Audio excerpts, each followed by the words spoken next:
Sound gentleman here is George Willis of Willis Sound. He's the guy who's making me sound like I actually know what I'm doing.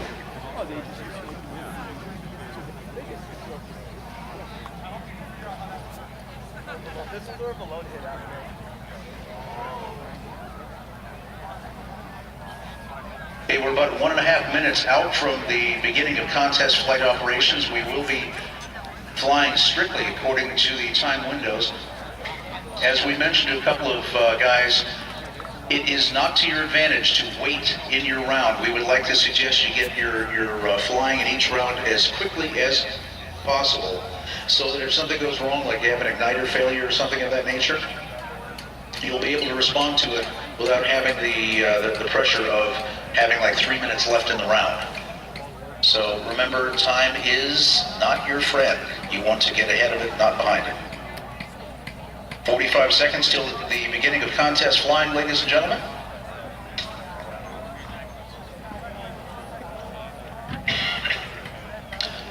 When we start, we'll be trying to get the flights off as quickly as possible.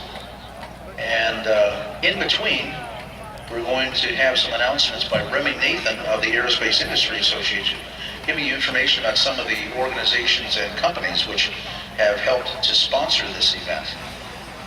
I do recommend you listen to that, because these are the guys who pay the bills.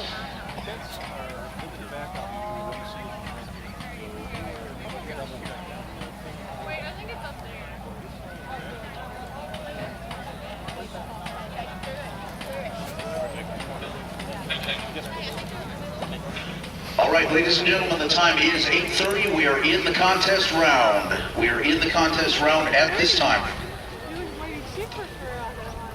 And we would like to, again, because the communications was a little broken at the beginning of things, Catherine Blair was the young lady who did that beautiful job on the Star Spangled Banner. Let's give her a round of applause for that. She did do just a magnificent job on our national anthem. Okay, we're going to have our first flight out in just a moment.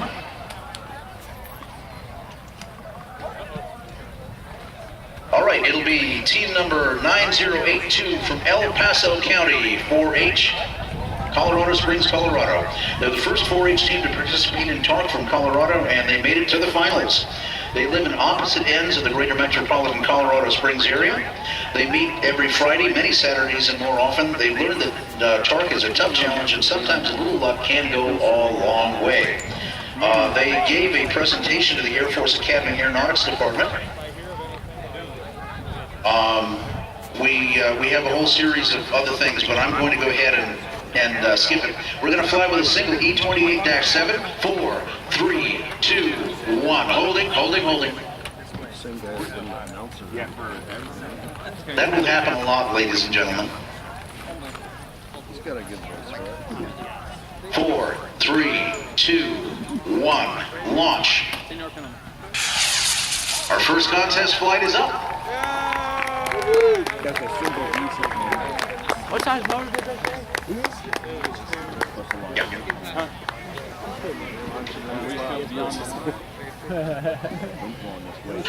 Okay, we're going up on pad 11 next. As soon as I get the information sheet, we'll be telling you about them. Not yet. Next up, team 9143, Intech Collegiate High School, team number 3, Logan, Utah. The team members attend a small charter school. Their rockets are the tried and true design they came up with through testing over the year. They say they work well with one another, and they've had great times learning rocketry and launching. They're sponsored by the Exeter Incorporated Corporation, Rocky Mountain Space Consortium, and Intech Collegiate High School PTO. They're flying on an E-30-4, and we're to go for launch.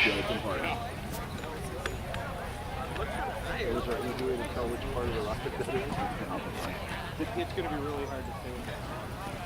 So you guys are going to really have to keep your eyes on it. Okay, standing by for the count. We'll get that shortly.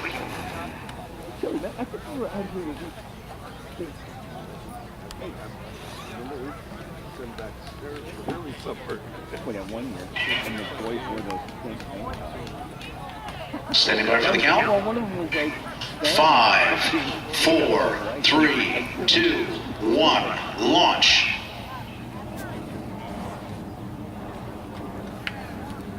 It's going to go, we're told. No, we had a misfire. Sometimes the igniter will fire, the rocket motor may not. And so we will have a number of times when we'll do these sort and stop things. Next up will be pad number 27. I'm sorry, pad 22. Team 9080, the Greenvale School in Old Brookville, New York. They have had a rocket club for 4 years. They're the only team representing Long Island. This is the team's first TARC final, and their sponsor is the Freedom Calls Foundation. They're going to be launching on an F-27-8, and we are go for launch.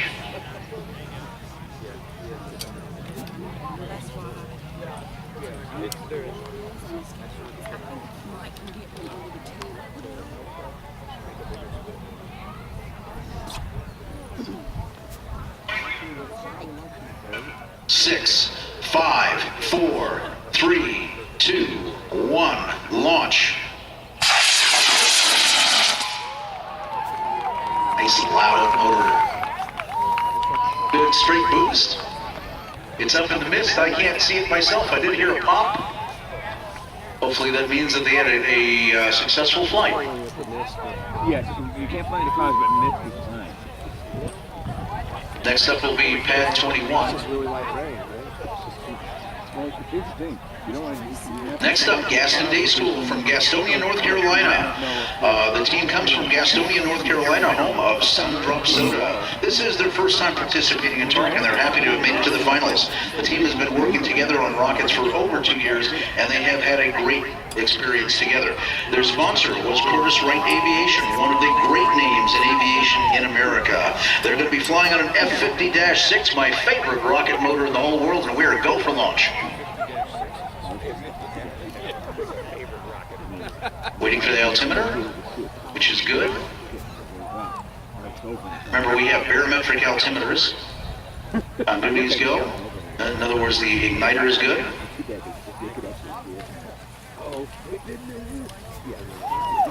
Six, 5, 4, 3, 2, 1, launch.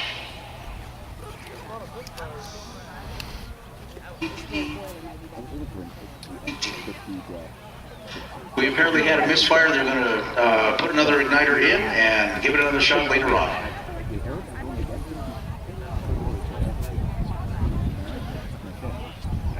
Okay, next up will be pad number 1, Plantation, Florida, team number 9529. They're going to be flying on an E98 and 2 D12s.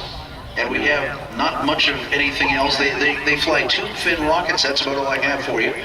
So we wish them luck, and we're go for launch on the count.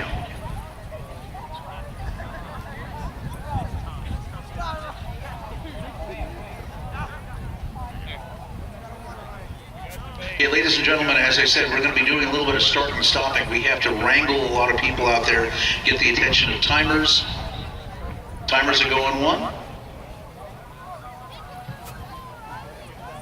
The range safety officer has to approve everything, and then he starts the countdown.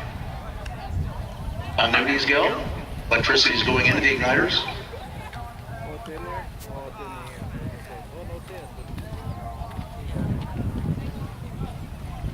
5, 4, 3, 2, 1, launch. There we go. Up into the mist over the Great Meadow Field Events Facility. A little bit later on, I'm going to try and make sure you understand just what a gem this facility is we have. It's one of the best flying fields in America. Next up will be team number 9344, the Lucky Clovers 4-H Club in Rockville, Maryland. This is a 3-member team making their TARC debut. Their work in the 4-H Aerospace Project is a manifestation of 4-H's Science, Engineering, and Technology Initiative. This team is sponsored by the University of Maryland, Montgomery County Extension Office, and the 4-H Lucky Clover families. They said their biggest challenge was the windy, rainy conditions that prevailed throughout most of the spring, canceling several scheduled launch attempts. We're going to be flying out of pad number 10 with a cluster of 2 D12-5 motors, and we are go for launch on the count. Checking the altimeter. They knew they'd been listening for beeps.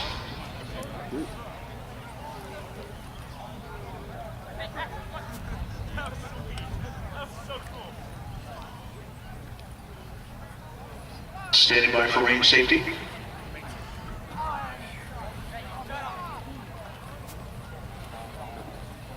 Out on Goddard Range is a pioneer in rocket technology, Mr. James Berriman. Got to start working the sounding rocket division at Goddard Space Flight Center. 6, 5, 4, 3, 2, 1, launch. And they're up in the air. Up they go. Nice straight boost. Up into the mist. Jim actually ended his career at NASA as the head of the Explorer program, one of the most productive basic space research programs in American history. Next up will be team number 9088 from Lambert High School, team number 3, Suwannee, Georgia, and I'm assuming I'm supposed to pronounce the U in there. The team members are all juniors who enjoy math and physics. They really enjoy seeing their rockets work so hard to build, repeatedly fly into trees and break apart for most of the year. Their qualifying launch was perfect. They described their feeling of watching that as the best. They're flying out of pad number 5. They're launching with an F-20-4, and we're a go for launch.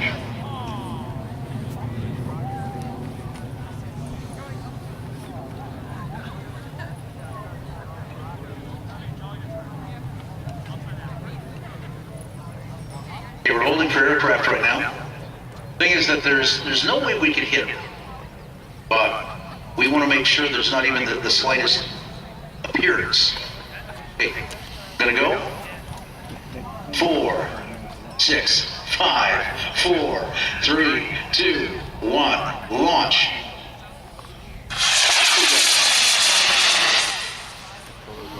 Some of the motors we use have the same propellant base as the Space Shuttle solid rockets. Others use the old tried and true black powder.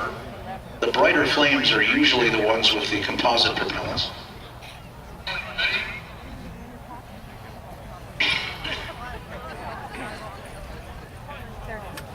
Besides being a real-world space pioneer of great renown, Jim Berriman is also, of course, the guy who developed the Berriman stability equations that are built into your altitude and stability simulations.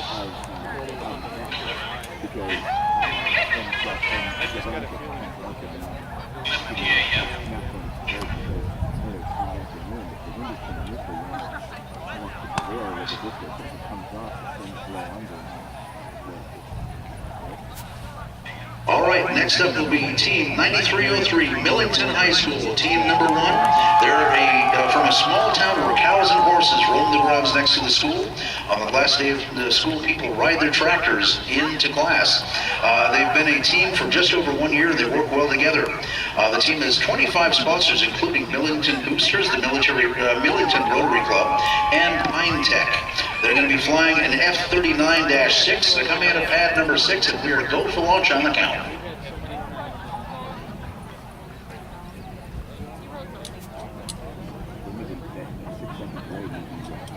On the other pad, we're going to be under the control of Tom Lyons, who's a contest rocketeer for about the last 40 years. He's a member of my club, Narham's club, although he lives down in the Richmond area these days. We're going to wait until that aircraft gets out of the immediate vicinity. Again, we're only going 700 feet here, or thereabouts. And that plane is up at about maybe 4 or 5 miles, but we just don't want to even have anyone get the impression we're doing bad things. So we don't. A ranges go on the launch, standing by for the count. 6, 5, 4, 3, 2, 1, launch. Up we go. On the composite propellant rocket, sometimes they'll have an extremely bright flame, sometimes they got a fairly subtle one.